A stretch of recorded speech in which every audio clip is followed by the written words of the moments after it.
Welcome to the Banker Lamp. Please enjoy the video. You start by verifying the exact account and device tied to the recovery key so you know where to look. Once done, sign into the primary account portal on the secondary device to avoid locking yourself out. Make sure to open your password manager and any cloud storage where exported keys might live, and search for terms like recovery key or device key.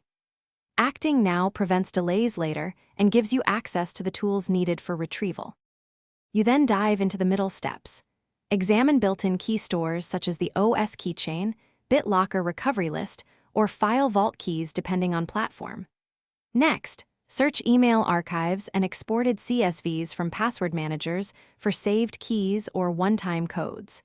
If the provider offers a recovery flow, follow it and supply any trusted contact confirmations or backup codes. Make sure to document each successful discovery so you can compare values and avoid using an incorrect key during restoration.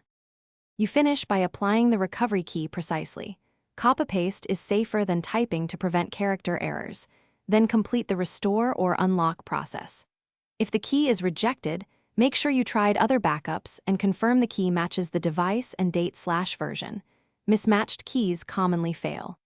If nothing works, contact the provider with account verification and logs, and meanwhile secure accounts with temporary passwords. One troubleshooting tip: test any found key on a non-primary device first to avoid accidental lockouts.